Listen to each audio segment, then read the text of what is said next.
Hey, welcome back, everybody. Emily and Jill, we're here, and we are doing a series of little bite-sized trainings for tutors or wannabe tutors, people who want to start tutoring businesses, right? And so we wanted to do some mini trainings on the 7 pillars of a successful, strong tutoring business. So when we look at having a tutoring business, a lot of times people just kind of think, okay, you're just teaching kids one-on-one, all right, whatever. Like, they Yeah. don't put a lot of thought into what actually makes a strong tutoring business. And so this is really what we built Tutor Success Academy around, are these pillars that you kind of want, if you're building a building, right, you want all of your pillars to be structurally sound to hold up the roof, right? And so we are talking about our 7 pillars in this training series. And so the last pillar we did, if you already got to hear us, was our first pillar, the pillar of intention. And today we are going to talk about pillar number 2, and that is your offer and your ideal clients. So often when people are building a tutoring business, they know they want to tutor, but they maybe aren't really like clear on exactly what they can be offering in their tutoring services and what makes it different from maybe other tutoring services, and who are the students that they really need to be looking for. So when we are looking at these offerings we want to make, we really want to take the time to get crystal clear on the services that we have to offer based on like our trainings, our certifications, if we are hmm qualified to work with students with disabilities or not. Do we do more of an academic coaching? Do we do executive functioning coaching? Are we a math tutor? Are we a science tutor? Are we an SAT tutor? You know, being really clear on what you do and how you do it is paramount for somebody who's starting a tutoring business. Yeah. So, Emily, what do you think about that as far as what do people need to think about when they're trying to decide what kind of tutoring that they are going to be offering? Well, I think you've touched on that a little bit with knowing if you have specialized training in one particular Mm-hmm. area. When I first started tutoring years and years and years ago, and this was like after I had taught all day long in the classroom and I just wanted to make a little bit of supplemental income, I would just take anybody that needed someone to need Mm-hmm. tutoring. And I was like, Right? sure, math, sure, writing, sure, homework help, reading, whatever. Right. Um, and that was fine. But once I got into more specialized training, then that really drove the bus as to what my offerings were going to be. So no, I Mm-hmm. don't really I offer really just one particular type of tutoring service right now. And that helps me stay organized in how I am going to reach my audience, find potential clients, how I'm going to advertise. It really helps me find my direction. So I think it's just so important to think about that right from the get-go. What Mm-hmm. types of services do you want to offer? What do you have specialized training in? Like you mentioned, executive Mm-hmm. function training, or do you have a really great idea for building some fluency with students? Or Mm-hmm. maybe you have some fantastic ideas for multiplication facts and you want to run Yes. a I, week long session at a time in the summer.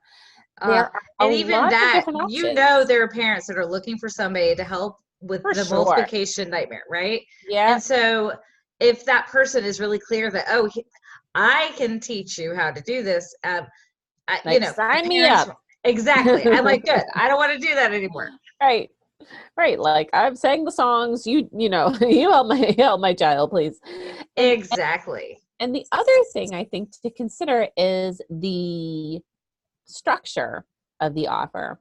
Is Hmm. the structure of the offer going to be one-on-one? Is it going to be small group? Is it going to be in a week-long series or maybe Hmm. over a semester? Is it going to be online or in person? There are so many different options. Right. Absolutely. And what I loved about what you said a moment ago, how knowing once you fine tuned what you offered in your tutoring, it Mhm. then made it easier to figure out, how do you share what you do? What is your marketing? What is your Right. message? You know, if I am a math tutor, do I really need to be sharing tips about reading on my Facebook page? No. Like, knowing that this is my focus helps you to Right. really get crystal clear on the actions that you're taking, so you're not trying to do everything. And if you Mm, try to do everything, you're likely going to end up just confused. And the people yeah. that find you will be confused, and they won't know what you do. So they won't actually know which students are a good fit for you, because it seems like you don't really know what you're doing, right? Like Right. you haven't like really figured that out. And so I think that's fantastic, how it's not just that you knew what you wanted to teach, but it also impacted how you operate within your business, Mm-hmm. and the decisions Yes. you make. So I Yep. think that is awesome. And then with that structure, all those different things you just mentioned. So when you think about it, it's when you think about your offer and you're thinking about all those things, as far as if it's one person, if it's a group, is it at a family's home? Do you meet at a local library or a meeting place? Do you Mm-hmm. meet online? Do you meet in an office? All of these pieces are things that influence whether a family decides that you are a good fit for their child. Right. Some families want a tutor who will come to their house. So Mm, that would be a deal breaker, and you would want to go ahead and know that and communicate that, so right. that people don't waste too much time going back and forth if they're looking for somebody to come to their house, but you Right. have an office. And Right. so all of these are pieces of your offer, and it just helps to get crystal clear, because number one, it helps you to make decisions in how you communicate your services. Right. But number two, it helps parents to start to know, are you the right person for Right. their child? Yeah. And it So, really helps down the road when you're putting together your policies mhm. and, what people can expect from you. There's just, doing all that front loading and that planning is just really, really going to pay off in the Absolutely. long run. And I think even when tutors do join TSA and they already have tutoring businesses, because we have people that join us that are just thinking and wondering if they want to start a tutoring business, all Yeah. the way up to people who join who have tutoring businesses and they even already have tutors working for them. Right. So the thing is, you can look at your offer and you can think, is this the same offer I want to do, or are there some new directions I want to go? Yeah. Maybe I've only been doing one-on-one for a while, but I'm ready to try groups. Mm-hmm. You know, and thinking about what are the benefits of one-on-one versus what are the benefits of meeting in a small group, Mm-hmm. because financially that can be an easier step for families to join.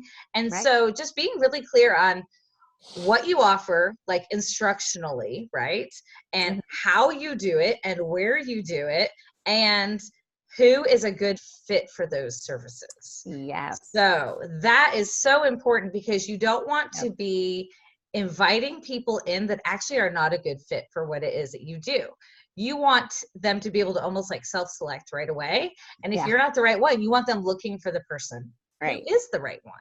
And there's So no hard feelings in that, no, really. not at all. It's a mutual relationship that you're Hmm. building when you're working one-on-one with a student, with a family. Um, so there's no hard feelings with people feeling like, oh, this isn't really a good fit for me, Right. or Hmm. vice versa. It's totally fine. Right. But the sooner you know that and they know that, it's better for everybody. Absolutely. Nobody, I think a lot of Yeah. tutors can tell you experiences where they've been back and forth with a family for like 4 or 5 months. Yep. And It it's kind of happens. like, okay, somebody It's just has to uncomfortable. make the decision. Yeah. Like somebody just has to do Yeah. something. And so Yeah. the clearer you are from the beginning, within the first phone call with a family, I can typically tell if I would be a Yes. good fit or not. And if I'm Yep. not, I want to go ahead and get them on the road and give them some suggestions for Yeah. somebody who would be a better fit. Right. And it feels Absolutely. good to be able to do that, and Yeah. to know that, you know, we can help. Our ultimate goal is to help students find Yeah. people that can help them. And it Yeah. doesn't have to be us. But if Yeah. it is us, we want it to be crystal clear Yeah. that, oh, I am the one that can help your child.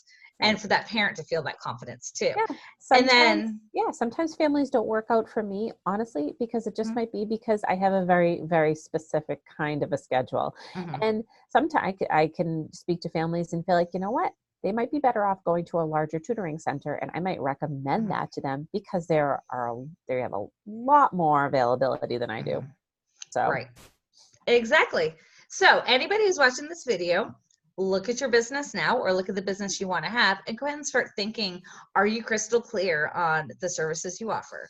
And if you're Right. not, that's the next step for you, is to start thinking about being really clear. It's all about clarity here. And really thinking about, what do you have to offer? How do you offer it? And who is the best fit for your services? Getting clear will pay dividends for a really long time Yes, in your business. absolutely. And if it's time to pivot and shift and try something new, that's exciting too. To be Yes. like, oh, I want to try something new. But then again, you want to get right back into that, getting clear on your offer, even when you're changing things. Right. So thanks for Okay. joining us for pillar number 2 of a successful tutoring business, which is thinking about your offer and your ideal clients.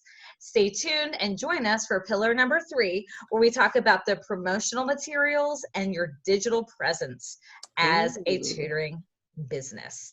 So we will see you there for pillar 3. Bye-bye. Bye.